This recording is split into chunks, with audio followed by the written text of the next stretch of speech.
Assalamualaikum warahmatullahi wabarakatuh dan salam sejahtera. Hari ini kita akan bincangkan bahagian A, kertas 2, trial Perlis 2020. Okey, teruskan dengan soalan yang pertama. Soalan yang pertama. Rajah menunjukkan graf sesaran masa bagi sebuah kereta mainan. Soalannya, tandakan right pada jawapan yang betul dalam kotak yang disediakan. Jadi, sesaran adalah suatu kuantiti vektor. Sesaran adalah suatu kuantiti vektor. Yang seterusnya, apakah yang dimaksudkan dengan sesaran? Maksud sesaran ialah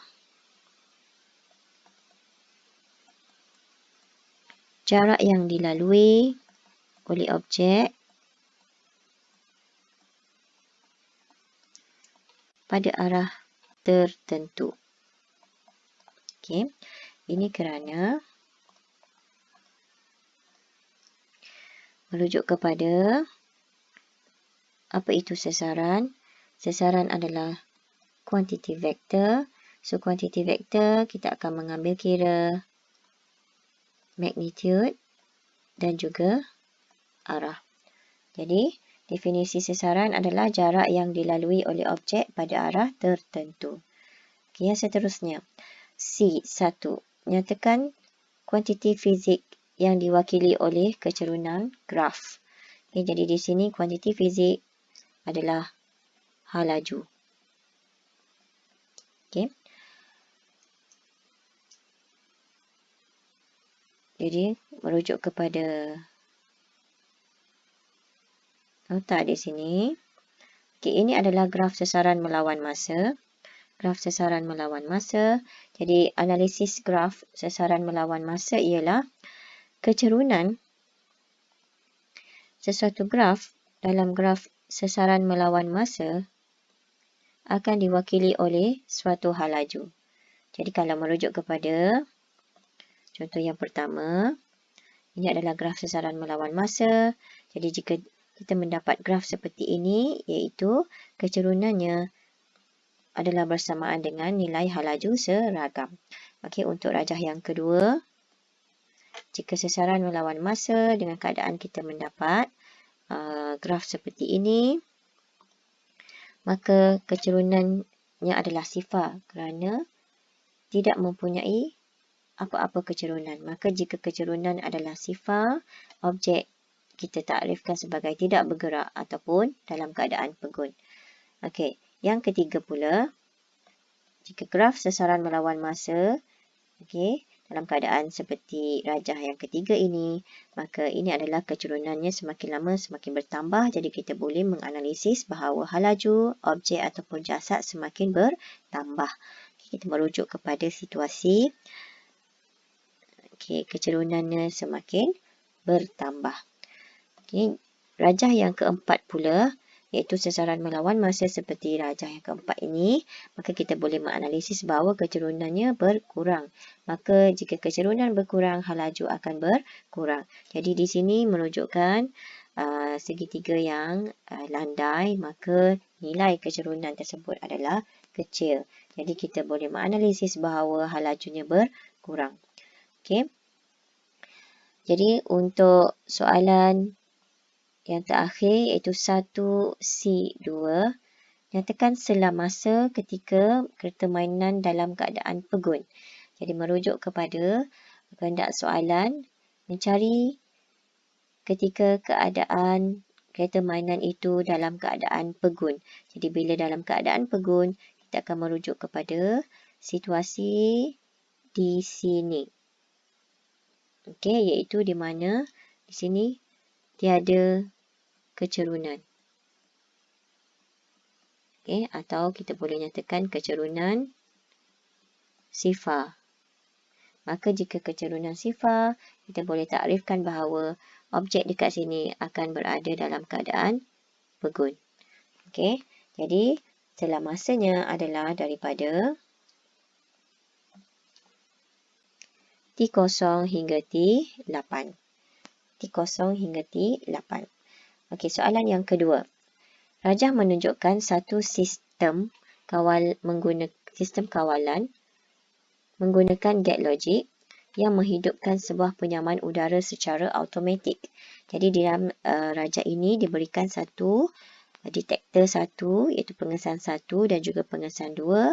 Dan di sini adalah satu disambungkan dengan satu peranti elektronik, iaitu gate logic.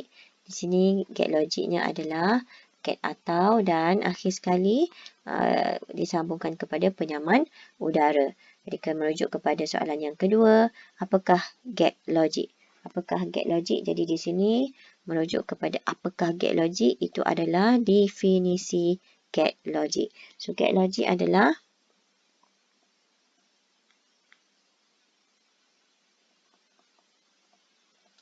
peranti elektronik yang mempunyai satu atau lebih input tetapi hanya satu output sahaja. Okey, ini adalah maksud bagi gate logic, iaitu peranti elektronik yang mempunyai satu atau lebih input tetapi hanya satu output sahaja. Okey, merujuk kepada soalan 2B. Penyaman udara dihidupkan pada hari panas atau malam yang panas. Pada hari panas atau malam yang panas. Jadi kita akan menggunakan kekunci dalam jadual yang diberi. Dan merujuk kepada jadual kebenaran di atas, maka kita akan mengeluarkan maklumat berkaitan dengan nilai jadual kebenaran dalam penyaman udara ni. Jadi sebelum tu kita rujuk dulu soalan 2, iaitu menggunakan rajah 2 dan jawapan anda di 2B1. Namakan satu gate logic yang boleh melaksanakan operasi tersebut. Okey, jadi kita nak menjawab soalan 2, kita perlu tahu nilai dalam jadual kebenaran ini. Jadi, pengesan 1. Pengesan 1 adalah sifar. Pengesan 2, pengesan 1 adalah sifar. Pengesan 2 adalah sifar. Maka, switch akan dimatikan.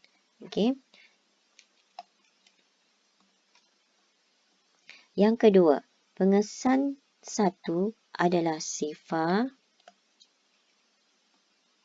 Pengesan 2 adalah 1, iaitu pada waktu malam tapi panas.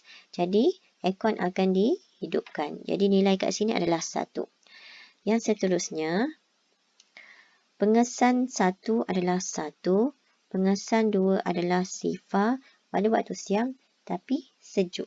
Jadi, switch akan dimatikan. Ini tidak akan berfungsi. Dan yang seterusnya, pada pengesan 1, detektor 2, 1, maka switch akan dihidupkan. Jadi nilai untuk jadual kebenaran bagi penyaman udara adalah 0101. Okey, baik. Jadi untuk menjawab soalan ini, menggunakan rajah 2 dan jawapan anda di 2B1, namakan gate logic yang boleh melaksanakan operasi tersebut. Okey. Jadi gate logicnya, kita merujuk kepada soalan. Okey.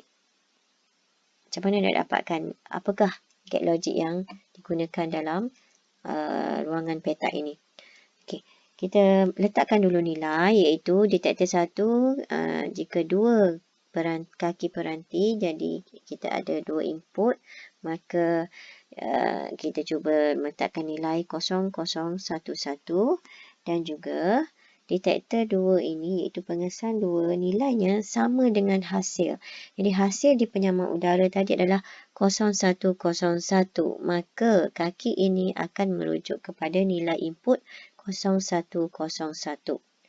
Okey. Jadi, bagaimana kita nak mendapatkan keadaan ni output. Output ini merujuk kepada get atau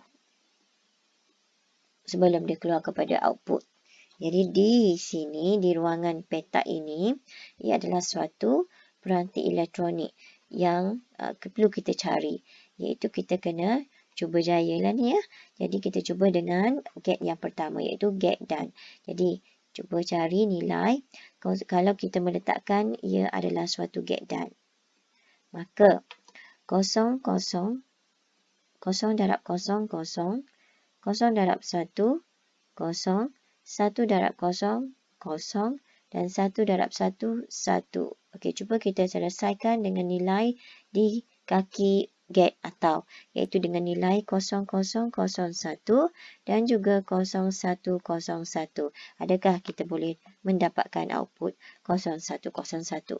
Okey, jadi 0 get atau dia punya boolean dia adalah tambah 0 tambah 0, 0, 0 tambah 1, 1, 0 tambah 0, 0 dan 1 tambah 1, 1. Jadi, dengan kaedah cuba jaya, kita mendapat tahu bahawa di ruangan ini akan diletakkan suatu get yang kita namakan sebagai get dan. Okey.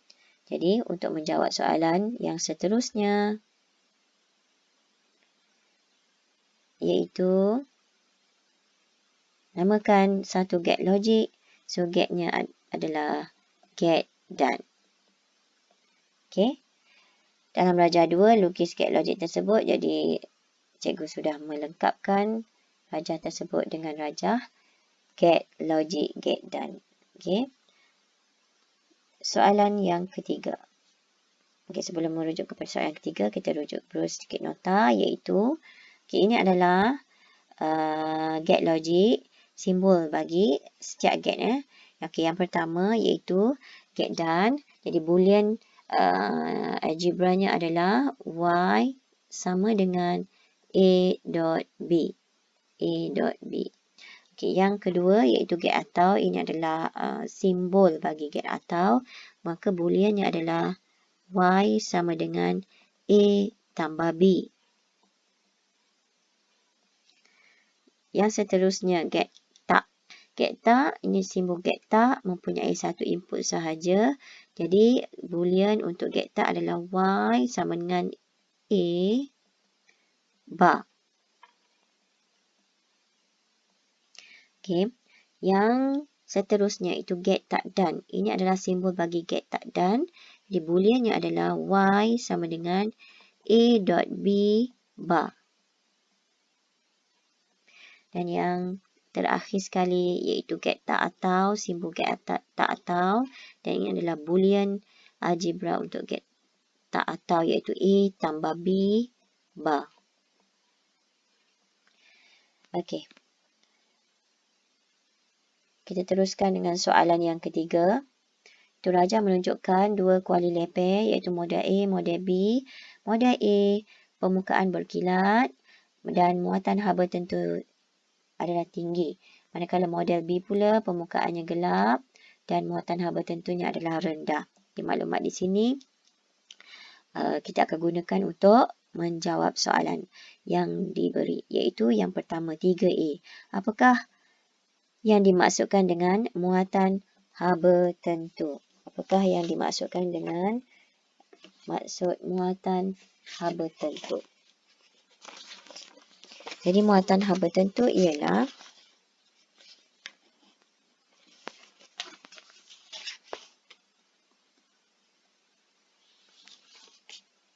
tenaga haba yang diperlukan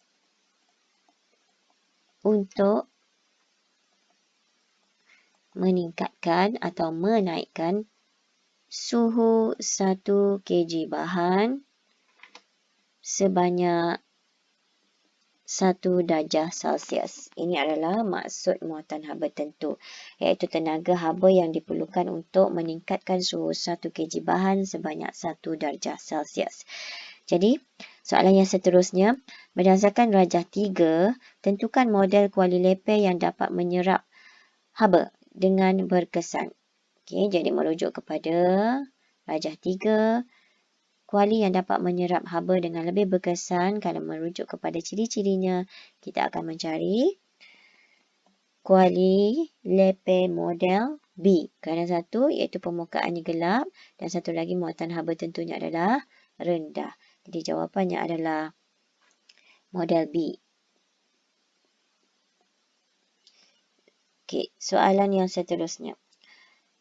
Sebuah cerek mengandungi 0.5 kg air purata haba yang diserap 16 Joule S negatif 1 dalam masa 25 minit. Okay, jadi di sini diberikan maklumat. Okay, dan diminta kita menghitung jumlah haba yang diserap oleh air. Jumlah haba yang diserap oleh air. Jika menggunakan cerek, jadi kita akan melakukan pemanasan. Jika melibatkan pemanasan, maka formula yang kita akan gunakan adalah Q sama dengan PT. Jadi kita masukkan nilai P. P adalah power. Jadi purata haba di sini, di manakah maklumat bagi P itu? Ia adalah 16 Joule S negatif 1. Ini merujuk kepada kuasa. Jadi 16 darab dengan T. T di sini merujuk 25 minit. Kita perlu tukar kepada saat iaitu 25 darab dengan 60. Maka jawapannya adalah 24,000 Joule. Okey, soalan 2. Kirakan kenaikan suhu. Kirakan kenaikan suhu dengan nilai muatan haba tentu yang sudah diberi iaitu muatan haba tentu air 4200 Joule kg negatif 1 degree Celsius negatif 1. Jadi kita nak mengira kenaikan suhu. Jadi kita menggunakan formula Q sama dengan MC theta. Dan kenaikan suhu ini merujuk kepada theta. Jadi kita mencari theta sama dengan Q per MC dan masukkan nilai Q kita ada tadi 24,000 Joule per dengan 0.5 kg darab dengan 4,200 Joule kg degree Celsius negatif 1. Okey, jadi jawapannya adalah 11.43 darjah Celsius. Okey. Okey, soalan sebelum merujuk kepada soalan yang keempat, okay, merujuk sedikit nota di sini. Okey, ini yang merujuk kepada persamaan Q sama dengan MC theta. Jadi kalaulah ditanya dalam keadaan soalan yang bentuk lain iaitu apakah maksud muatan haba tentu dengan nilai diberi dengan nilai 900 Joule kg negatif 1 degree Celsius negatif 1. Jadi kita akan mendefinisikan dengan keadaan iaitu 900 Joule tenaga haba diperlukan oleh 1 kg bahan, bahan apa? Aluminium bagi menaikkan suhu sebanyak 1 darjah Celsius. Ini merujuk kepada soalan yang terus kepada muatan haba tentu bagi sesuatu jasad ataupun objek. Jadi kita perlu mendefinisikan secara detail seperti ini. Jadi soalan yang seterusnya, apakah maksud muatan haba tentu jika ditanya nilai, masih lagi ditanya berkenaan dengan nilai. Jadi contoh soalan ni, maksud muatan haba tentu bagi air. Kita dah tahu nilainya adalah 4,200 Joule kg negatif 1 degree Celsius negatif 1. Jadi jawapannya merujuk kepada 4,200 Joule tenaga haba diperlukan oleh 1 kg air bagi menaikkan suhu sebanyak 1 darjah Celsius. Jadi merujuk kepada bagaimana cara untuk kita menerangkan jawapan jika melibatkan soalan seperti ini. Okey. Jadi kita balik kepada pengetahuan berkaitan dengan definisi muatan haba tentu. Okey. Soalan yang seterusnya. Soalan yang keempat. Raja menunjukkan sejenis gelombang. Okey, namakan jenis gelombang tersebut. Okey, jenis gelombang ini adalah gelombang melintang. Okey, bagaimana kita nak mengenal pasti ini adalah gelombang melintang? Cikgu notakan sedikit dekat sini. Okey, pengetahuan yang perlu kita tahu adalah jenis-jenis gelombang ada dua, iaitu satu gelombang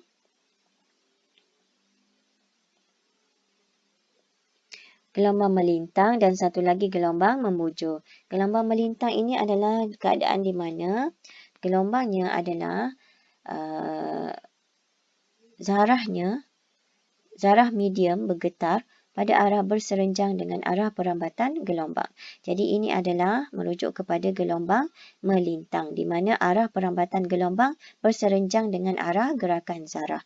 Jadi secara mudahnya kalau kita merujuk ini adalah melibatkan gelombang melintang. Di mana ini adalah arah perambatan dan ini adalah arah getaran dengan keadaan sudut 90 darjah.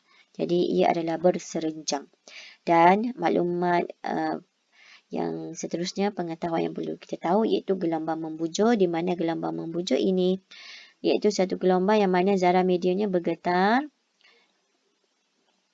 pada arah yang selari dengan arah perambatan gelombang.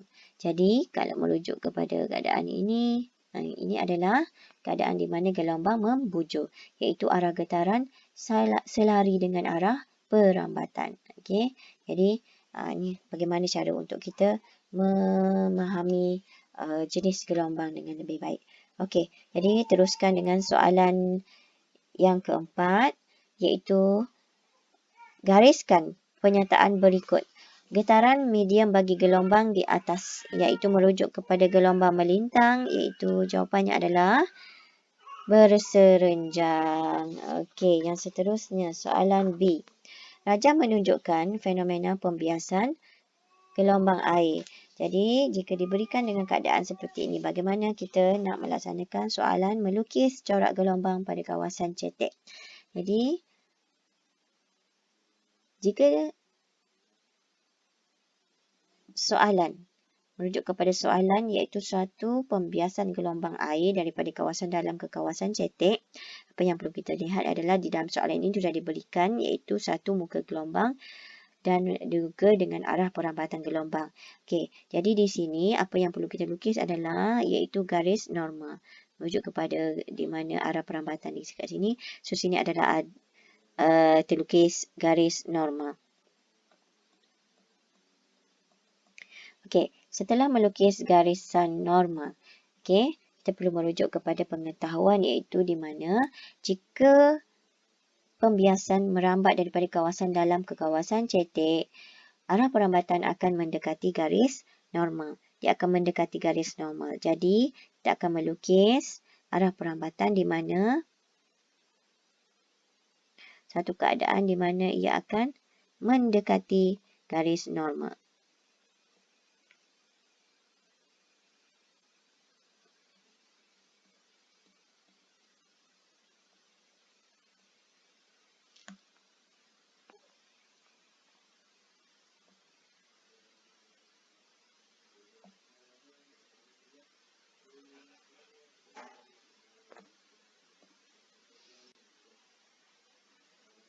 Okey.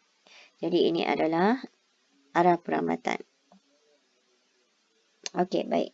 Seterusnya, kita nak melukis muka gelombang yang terdapat dalam kawasan cetek. Jadi jika keadaan arah perambatan daripada kawasan dalam ke kawasan cetek mendekati garis normal, kita kena pasti dulu ini merujuk kepada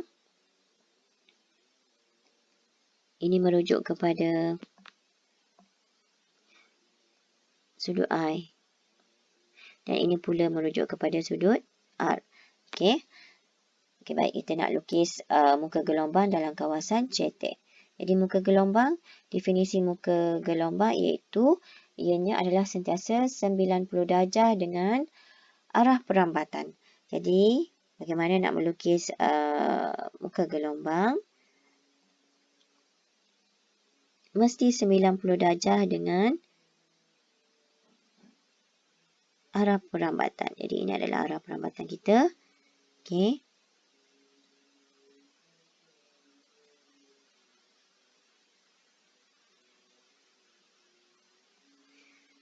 Jadi dengan jarak yang sama, iaitu panjang gelombang adalah sama untuk di kawasan cetek. Okey. Kalau panjang gelombang merambat daripada kawasan dalam ke kawasan cetek, panjang gelombangnya adalah semakin kecil.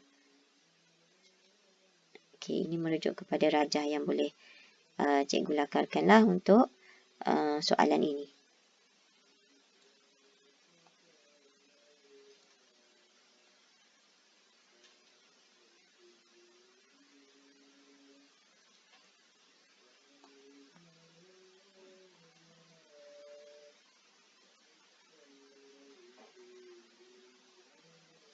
Okey. Jadi, pengetahuan kita untuk rajah soalan ini yang boleh kita nyatakan di sini adalah lambda kawasan dalam. Jadi, lambda ni panjang gelombang ini jika ia merambat daripada kawasan dalam ke kawasan cetek, lambda kawasan dalam adalah lebih besar daripada lambda kawasan cetek. Okey, sama juga dengan berkaitan dengan dari segi perubahan halaju. Halaju berubah daripada kawasan dalam ke kawasan cetek, tetapi yang tidak berubah adalah frekuensi.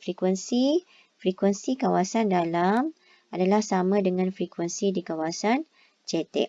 Okey, ini V kawasan dalam lebih besar daripada V kawasan cetek. Jadi, merujuk kepada soalan yang seterusnya.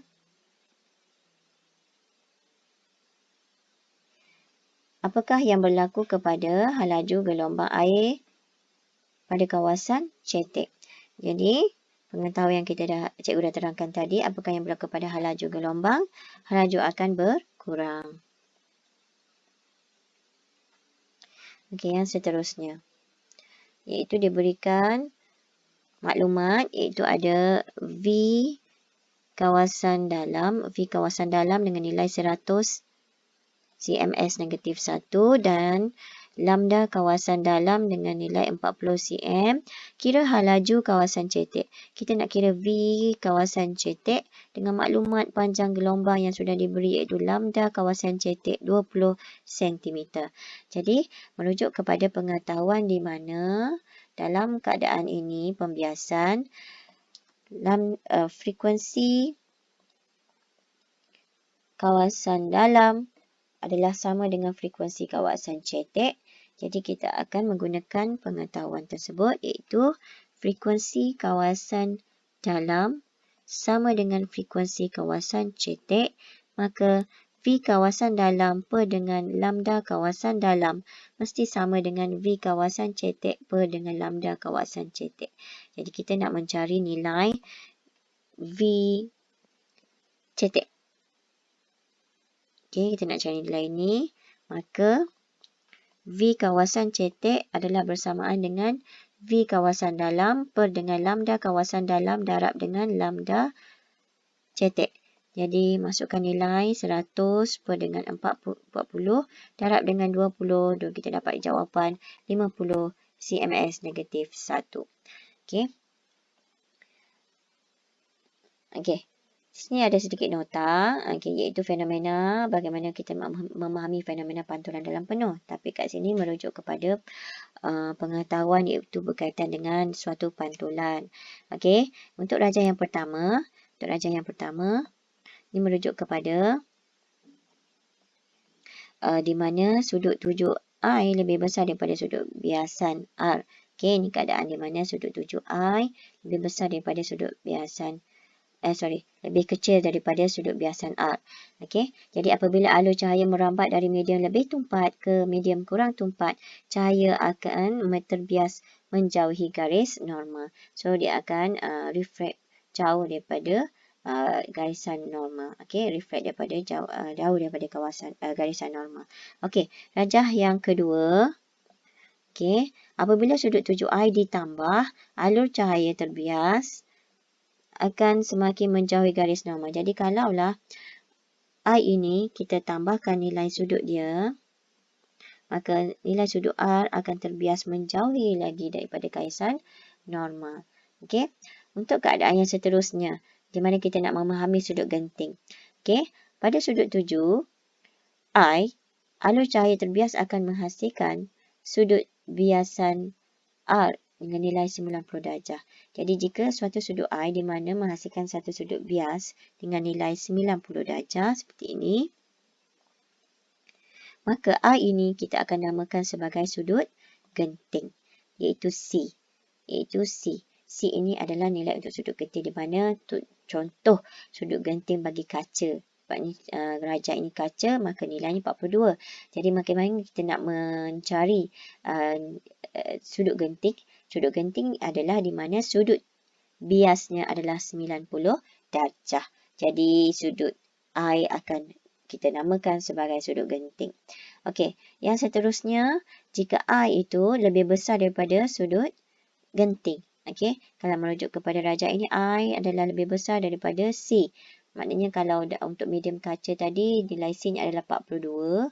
C-nya adalah 42, maka kita boleh nyatakan mungkin nilai I ini lebih daripada 42. 43, 45. Okey, jadi ia akan menghasilkan satu fenomena yang kita namakan sebagai pantulan dalam penuh. Okey, ini adalah fenomena pantulan dalam penuh. Okey, baik. Yang seterusnya, soalan yang kelima. Raja menunjukkan dua objek iaitu kaca dan juga intan. Okey, apakah yang dimaksudkan dengan pantulan dalam penuh? Okey, apakah yang dimaksudkan dengan pantulan dalam penuh? So, maksudnya ialah sudut 7 iaitu I lebih besar ataupun melebihi sudut genting, iaitu C. Okay, merujuk kepada penerangan cikgu tadi. Okay, iaitu kita boleh mengetahui bahawa apabila sudut I lebih besar daripada sudut genting C, maka ia akan menghasilkan satu fenomena yang kita namakan sebagai pantulan dalam penuh. Okay. Jadi, soalan yang seterusnya, hitung sudut genting. Hitung sudut genting bagi intan dan juga kaca. Jadi dengan nilai yang ada dalam soalan, okay, kita cari dulu untuk intan. Okey, untuk intan, bagaimana untuk mencari sudut genting? So, kita ada formula N sama dengan 1 per sin C, di mana N sudah diberi sudut genting bagi, N iaitu refractive index bagi intan adalah dengan nilai 2.42. Okey, sama dengan 1 per sin C, maka C kita dapat nilai 24.41 darjah. Okey.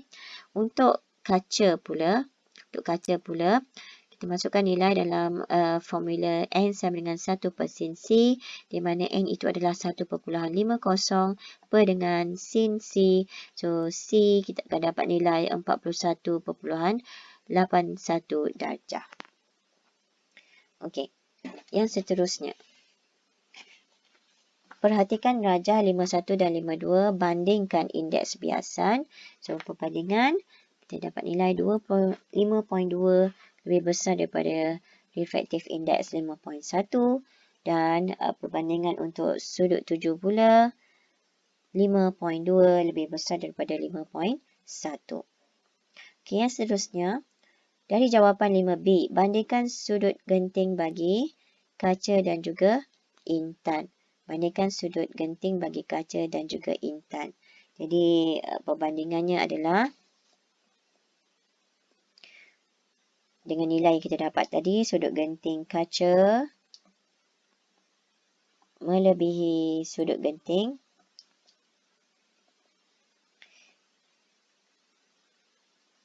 intan. Okey. Dan soalan yang seterusnya, hubungkan indeks biasan dan juga sudut genting. So, hubung kait semakin bertambah, indeks biasan semakin berkurang sudut genting. Jadi hubungkan indeks biasan dan juga sudut genting berkadar songsang. Jadi kita rujuk sedikit nota dekat sini.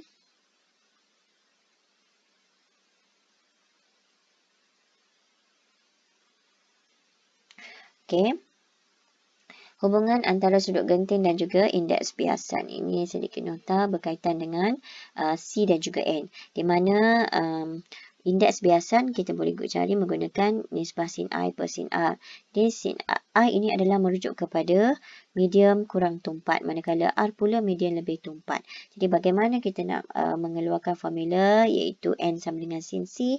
Jadi kita boleh buktikan bahawa merujuk kepada contoh ini ya, contoh yang diberi dalam rajah sebelah ini iaitu nilai sin I iaitu merujuk kepada medium yang kurang tumpat sepatutnya. Kalau merujuk sini ia adalah pada sudut 90 darjah, maka sin 90 per sin C. Sin 90 nilainya adalah 1. Jadi kita akan dapat formula untuk indeks biasan iaitu N sama dengan 1 per sin C. 1 per sin C. Okey. Soalan yang keenam. Okey, rajah menunjukkan rajah 61, 62. Okey, satu ada solenoid dan juga magnet bar. Okey, apakah yang dimaksudkan dengan arus aruhan? Apakah yang dimaksudkan dengan arus aruhan? So, arus aruhan ini bermaksud arus yang dihasilkan apabila terdapat gerakan relatif antara konduktor ataupun magnet bar dan juga medan magnet. Okey, kat sini kita boleh rujuk kepada magnet bar lah kalau merujuk kepada soalan. Okey, juga boleh menggunakan perkataan kat sini iaitu suatu konduktor. Okey. Okey, baik.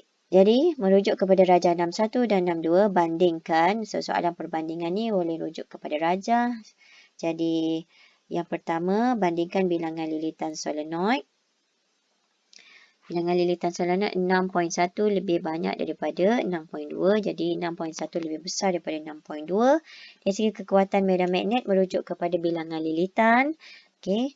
Kekuatan medan magnet boleh merujuk kepada bilangan lilitan. So, bilangan lilitan 6.1 lebih banyak daripada 6.2. Maka kekuatan medan magnet 6.1 lebih besar daripada 6.2. Okey, soalan yang seterusnya. Magnitude arus aruhan. Okey, magnitude arus aruhan. Merujuk kepada kekuatan medan magnet 6.1 dan lebih besar daripada 6.2, maka magnitude arus aruhan kalau merujuk kepada rajah pun kita boleh lihat di sini ya, merujuk kepada rajah. Okey, dari segi pesongan pada jarum galvanometer ini banyak. Okey, ini sedikit. Jadi kalau merujuk kepada rajah iaitu magnitude arus aruhan 6.1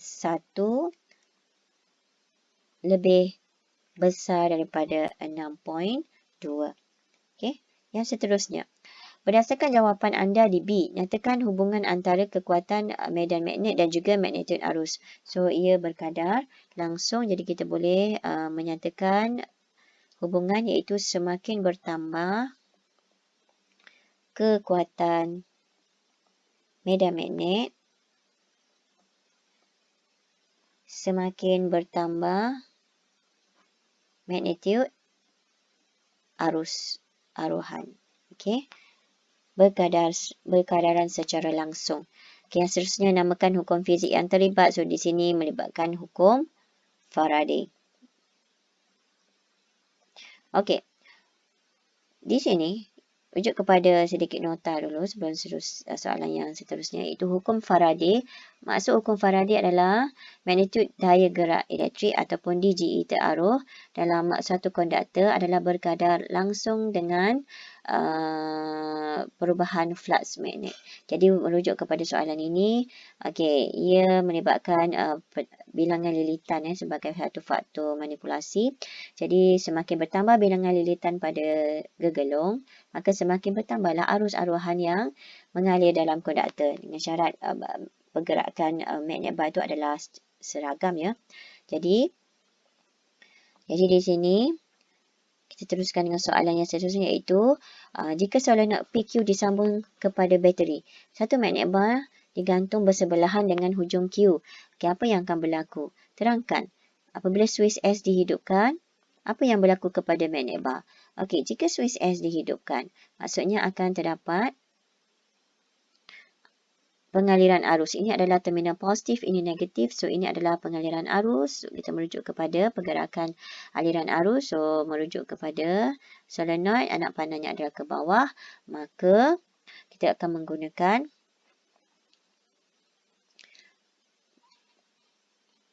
petua genggaman tangan kanan, iaitu untuk merujuk kepada kekutuban di sini.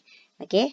So, ini akan jadi U, ini akan jadi S. Q akan jadi utara, S akan jadi selatan. Jadi jika Q utara berdekatan pula dengan magnet bar di mana hujung sini juga utara, apa yang akan berlaku? Ia akan menolak. Jadi apabila switch S dihidupkan, terangkan apa yang berlaku kepada magnet bar. Maka kita boleh berikan jawapan. Magnet bar akan menjauhi solenoid. Kenapa? Hujung Q pada solenoid adalah utara. Maka ia akan menolak. Okey. So, ini adalah jawapan untuk penerangan bagaimana, apakah yang akan berlaku kepada magnet bar jika switch dihidupkan. Jadi, merujuk kepada rajah yang cikgu terangkan tadi, bagaimana kita nak mengetahui keadaan yang berlaku, kita perlulah merujuk kepada arah pengaliran arus. Okay, yang pertama, berkaitan arah pengaliran arus. Yang kedua, menentukan kekutuban. Dan kita akan tahulah sama ada dia menolak ataupun menarik, mengikut kepada keadaan soalan lah. Okey, yang seterusnya, soalan 7, rajah menunjukkan satu keratan rentas sayap sebuah kapal terbang. Okey, namakan bentuk keratan rentas sayap kapal terbang itu. So, ini adalah bentuk aerofoil. Okey, bentuk aerofoil. Okey, yang seterusnya, rajah menunjukkan aliran udara yang bergerak pada bahagian atas dan bawah sayap kapal terbang apabila ia bergerak pada hal laju yang tinggi. Okey, melengkapkan pernyataan. So, pernyataan ini merujuk kepada hal laju udara pada bahagian atas adalah lebih tinggi daripada bahagian bawah. Okey, jadi tekanan udara pada bahagian atas lebih rendah daripada bawah sayap. Jadi, perbezaan tekanan akan menghasilkan suatu daya yang kita panggil sebagai daya angkat. Okey. Yang seterusnya C1, ini adalah modifikasi ringkas untuk menjawab soalan ini. Berdasarkan soalan tadi, kita berikan cadangan bagaimana nak memperbaiki kapal terbang melepas. Jadi, kelebaran sayap, kita perlu cari sayap yang lebih lebar ataupun kita boleh berikan jawapan besar. Okay, apakah reason dia? Pertama, untuk tambahkan daya angkat. Ataupun selain itu kita boleh berikan jawapan iaitu tambahkan perbezaan tekanan. Okey. Jawapan salah satu saja. Okey, yang seterusnya iaitu dari segi jisim, jisim sayap. Kalau kita menyatakan jisimnya kecil ataupun bukan boleh berikan keadaan ringan Reasonnya untuk menambahkan pecutan. Merujuk kepada keadaan. Apa yang nak dilakukan. Kapal terbang ni memang nak bergerak dengan laju yang tinggi tak. Okey, so mungkin kita boleh kata jisim kecil jadi akan membuatkan kapal terbang tu boleh menambah kepecutan. Okay, ataupun bila dia ringan, dia akan mudah diangkat. Okey, reason yang bersesuaian dengan ciri yang kita berikan lah. Okey, dan bahan bagi sayap, okey, kalau kita tahu bahan-bahannya adalah bolehlah kita menyatakan namanya terus, iaitu aluminium. Ataupun kalau kita bagi, kalau bagi jawapan aluminium, mungkin kita boleh bagi reason ia adalah ringan. Tapi kalau kita bagi jawapan, mungkin kita tak tahu nama bahan yang digunakan, kita boleh bagi jawapan bahan satu sayap kapal terbang itu mungkin selain memberikan namanya, kita boleh kata ia adalah kuat. Kalau kuat, okay, kita boleh bagi reason tidak mudah patah. Okey, ataupun di sini ketupatan rendah, ciri lain mungkin bahan sayap tu berketupatan rendah, jadi reason dia mungkin kita berguna juga ringan. Okey, yang seterusnya, rujuk sedikit nota kat sini iaitu berkaitan dengan aerofoil. Okey, so bentuk aerofoil ini merujuk kepada aliran udara yang bergerak lebih jauh di bahagian atas, okey, daripada bahagian bawah. Jadi kalau merujuk kepada garajah bentuk aerofoil ini, okey, aliran udara bergerak lebih jauh di bahagian atas daripada bahagian bawah. Okey, kalau kita lihat di sini dari segi rajah dia, okey, ini bergerak lebih jauh lah, okey, daripada bahagian bawah. Okey, oleh itu halaju aliran udara di bahagian atas lebih tinggi. Halaju aliran udara di bahagian atas lebih tinggi daripada kawasan bawah. Okey.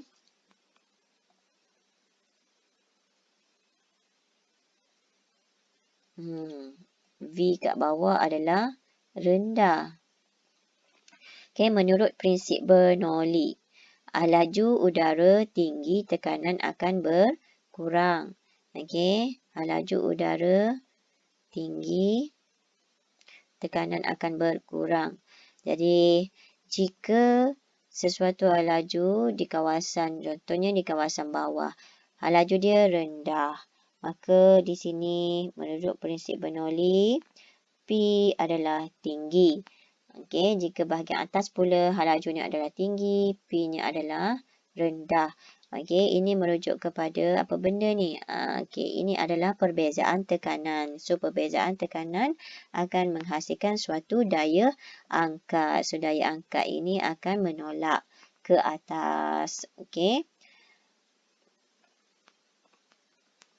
Okey, baik. Soalan yang terakhir iaitu soalan yang ke-8.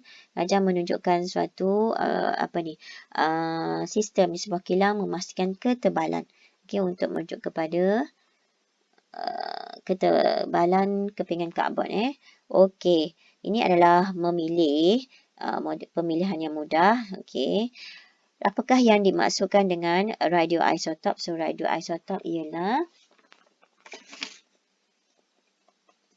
isotop tidak stabil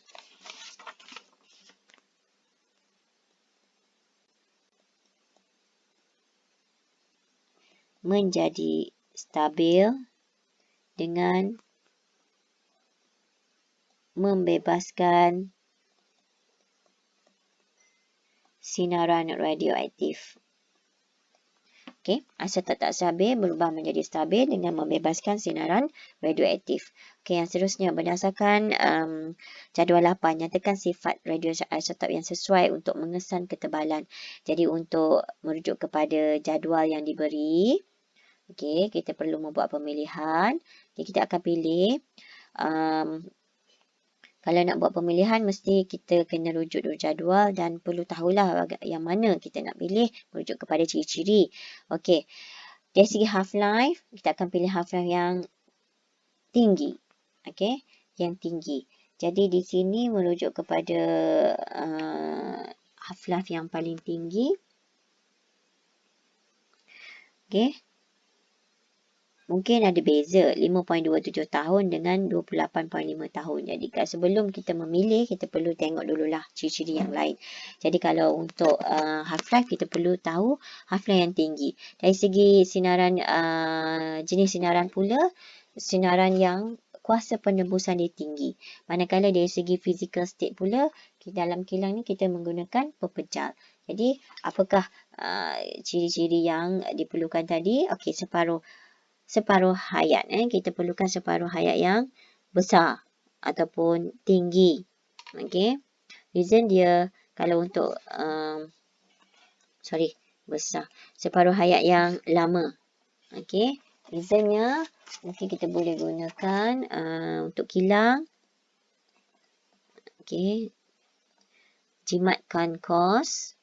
Okey, jimatkan kos. Jika dia separuh hayat sesuatu bahan radioaktif itu adalah tinggi, maka ia akan menjimatkan kos lah untuk kilang ni. Jadi yang seterusnya jenis sinaran, kita akan gunakan mengikut pilihan, kita akan pilih yang gamma.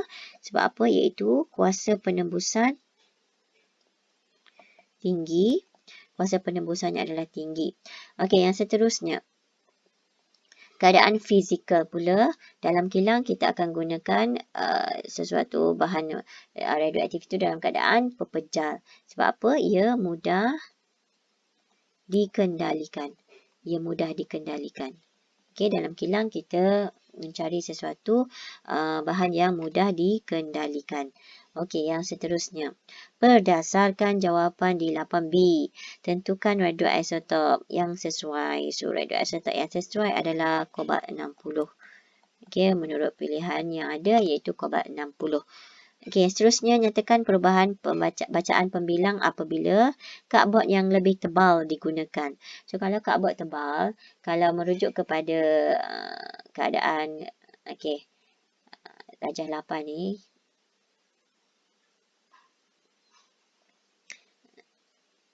okey. Jika cardboard tu tebal, so dari segi pembilang, bacaan pada pembilang tu akan berkurang sebab tidak dapat menembusi sepenuhnya nilai bacaan seragam yang kita nak. Jadi, untuk soalan ini, nyatakan perubahan bacaan pembilang. So, bacaan pembilang akan berkurang. Okey. Bagaimana kepingan cardboard itu boleh dikurangkan? Jadi, apa yang boleh kita buat? Untuk kita laraskan penggelek. Okey, laraskan penggelek sehingga bacaan bilangan pembilang tu meningkat.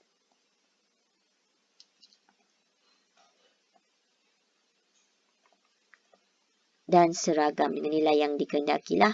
Okey, mungkin dalam banyak kertas tu mungkin ada bacaan yang berkurang menunjukkan kertas itu tebal.